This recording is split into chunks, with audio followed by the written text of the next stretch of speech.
Howdy, gang. Let's talk Beatles. First of all, the Beatles, to me, are the epitome of all-time greatness. They were the first group that made me want to play. They're still the best songwriters ever. Ever. It's indisputable. How can I say that? Well, let's say you're not a Beatles fan. Here's a little factoid for you. The most recorded song in history is Yesterday, right? Written by Lennon and McCartney, mostly written by Mr. McCartney, I assume, or he claims. But fine, that's the number one recorded song in history after Happy Birthday, I guess, but I'm not counting that. What's the number two song? The number two most recorded song in history. Something by George Harrison. The third best writer in the band, allegedly, in the same band, has the second most recorded song in history. Put that in your hat and smoke it. That's how many, put that in your hat and smoke it. Put that in your pipe and smoke your hat. That's how great the Beatles were. That's how great they were as writers. That the third allegedly best songwriter in the band has the second most recorded song in history. So let's talk about let's talk about Get Back. To me, it's indisputable the Beatles are number one. As I wear my Who t-shirt, they're number two. But there are some really weird things. Okay, first of all, it was a bit of a slog, right? Especially the first episode and a half, maybe. I found the first episode hard to get through. Now, it's not boring. I did not say boring, because it's cool to see all those little details, especially if you're a musician or a super fan. But it was a bit of a slog. I'm glad it was there. I'm glad it's a 6-hour, 3-part thing. But it was a bit of a slog. The real gold for me was in part 3, but there's a couple things I want to talk about overall. First of all, Ringo is a saint, right? We can agree that Ringo, you want Ringo in your band, obviously. Because he's one of the top drummers of all time. I would say top 3. Because he makes everything better.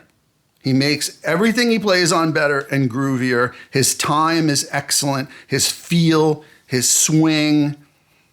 I've heard that he doesn't even hit hard, but yet the sound is all there. It's not light. It's there. It's powerful, but he doesn't hit hard.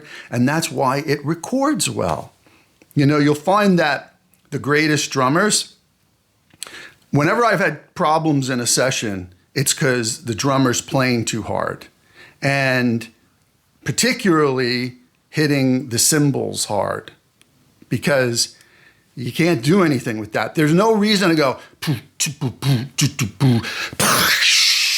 and keep slamming the cymbals, drowning everything out, bleeding into everything. I've been in sessions with drummers like that where I just turn the overheads off and the cymbals are still too loud. It's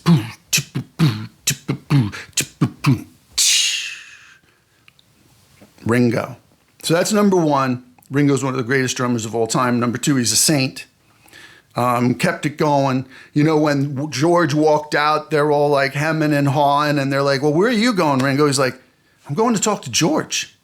Oh, yeah, let's go talk to George. Right, let's get in the car and go talk to George. Like, duh. Like, Ringo. He's also the most professional musician in the band. What? Yes, I said that. Paul McCartney is the most talented member of the band, probably. Like, watching him come up with those songs, like watching him literally create Get Back out of thin air and working on Long and Winding Road and Let It Be and watching. Yes, amazing. And he can play many instruments, play them well. He's an unbelievable bass player, but Ringo is the most professional member of that band, right? He shows up on time, every day, does his job, doesn't complain, and is uniformly excellent. And he's probably, technically speaking, the most professional member of that band. So Ringo has my undying respect. George, man, George is my favorite Beatle. So I'll put that out there as a disclaimer. I've always loved George's songs. They've always resonated more with me. And it wasn't just because he was the guitar player. I just thought that George, maybe it was the spiritual thing, I don't know, but I felt them a little more deeply than the others. I also thought that George was underrated as a guitar player. I know he was self-deprecating during this documentary because that's George, he just, he's not like an egocentric dude. I mean, everybody has an ego, but he was kind of knew his place, but his songs were always amazing to me. And more importantly, even though he was very self-deprecating about his guitar playing, he always played the right thing for the song. He always came up with parts and unique little, intricacies and voicings. Like there was, I can't remember what song it was, but it was one of the main, more popular tunes where, you hear Billy Preston ultimately doing his part, and the voicings. It might even, I don't know if it was Get Back or one of the others, but it was George who came up with that part in the studio. You see it, that the voicing that that Billy's copying during the song was George's. And, his solo in Let It Be, all the multiple solos that he came up with, I love them all. They all fit. They all have dynamics and they all have emotion behind him. He was obviously a very emotional player, but he just always played the right thing. So as a guitar player, amazing. I always loved George. You don't have to be flashy. You just have to play great parts at the right time in the right place and do them well and play them in time. And George's time is also excellent. He just fits right in the groove. He just knows what he's doing. He's great. But I felt for him as a band member because, some of those songs that he was, that became classic songs later that he was messing around with weren't finished yet. But they were just blowing them off. They were not, come on, let's be serious. They weren't, how many bands have we all been in, right? I've been there myself. They weren't giving him the time of day. And it must have been very, very frustrating. And if they had just encouraged him a little more, they had nothing. They had nothing. Like, come on, a lot of the songs, they had to regurgitate songs back from the Quarrymen for the Let It Be album. But some of the kernels that George had were a hell of a lot better if they had just encouraged him. If they had just listened to him and given him a little more, room to grow. So that's my feeling about George. Paul, listen, I know Paul is a legend. I know he's awesome. I know how great Paul McCartney is. But if I was in a band with him, I would have punched him. Okay, I know he's trying to keep this thing going. I know he's trying to keep it moving and he's pushing it forward, but it was his deal. He was the one that wanted it to go there. And it didn't really seem to me that they were all as enthusiastic about it as he was. And at the same time, he was a gigantic, passive-aggressive pain in the ass to be in the studio in a band with. I know, controversial, forgive me, but that's how it seemed to me, that it was just really, I couldn't take it. I was just like, stop it. Like, if you want to go make a record like this, go make it on your own. Don't force everybody else to be under your heel and then tell them what to play. I have never, ever, in my 30 years of professional full-time musicianship, ever told a musician what to play. You get guys or gals to play with you because you want to be in the same room with them, because you appreciate their talents and their creativity, and you let them figure it out. That's the decorum, at least for me and most of my friends. I'm not alone in this. The decorum is give them time, let them figure it out. Besides, you should be working that out in a rehearsal studio, not in twicking him with cameras rolling, multiple cameras rolling, and 100 people hanging around when you came in with nothing. Nada, right? And then go move to another studio that you build on the fly, which is probably not entirely ready. And then you're doing the same thing. It's insane. And just the whole manner of which he was going about it. Look, I respect you, Sir Paul. You're awesome. You deserve every accolade you've ever had.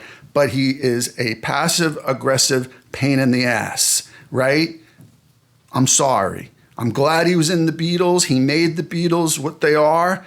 But to be in a band with him, make me want to kill myself. You know what I mean? All right. And John, John was still great. John's one of the greatest vocalists of all time, just like Paul. Great writer.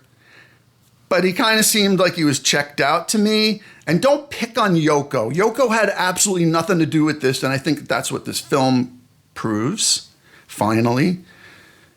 But he just wasn't all there to me. Like, he was sort of like, when he got engaged, he was great and he was on. But that was few and far between, or maybe half the time.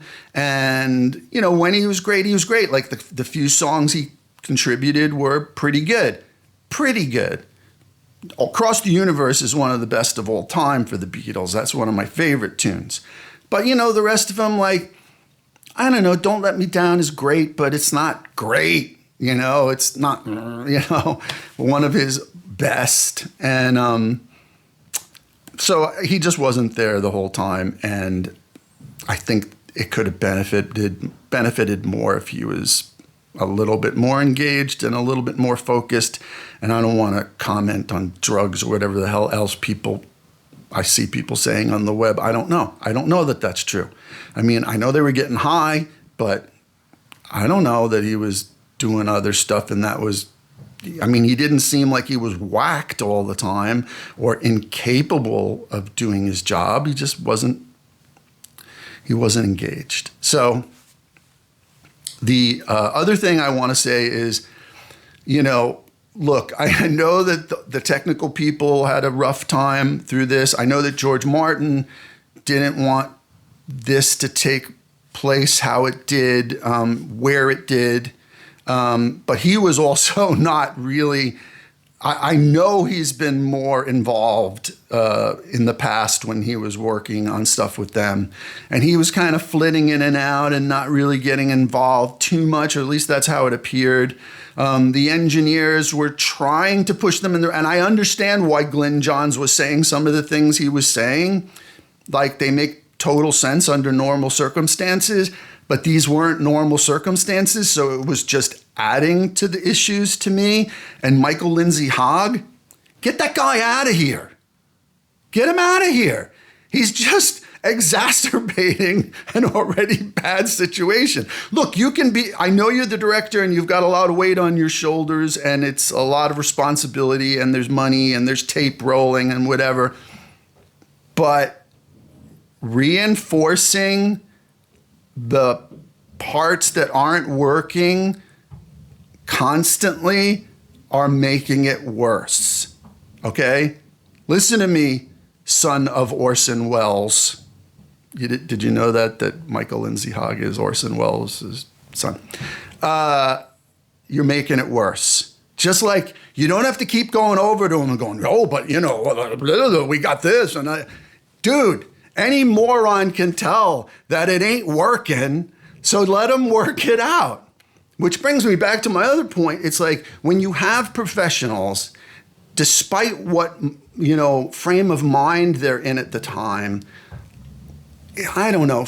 To me, it's always better to let them work it out, right? Let them work it out on their own and figure it out. They're professionals. They've made records before. They've done this before. They've been together for a long time, since they were kids in this case.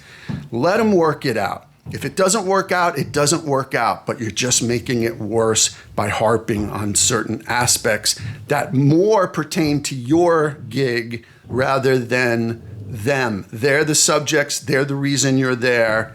That's why this thing needs to go forward, and if it doesn't, stay out of it. Stay out of it. All right, so anyway, that's basically my read on the whole thing. I still loved it. It was still great to see. I love the Beatles. I don't know if I'm going to watch it again anytime soon. I will eventually someday, but I love the Beatles. And it didn't change my appreciation or respect for them one bit. It was cool. What did you think? I want to know what you thought. Tell me your vibe, your read on the whole situation, because from what I've seen on Facebook, everybody I know has a different read, which is cool. It's kind of neat. All right. See you next time.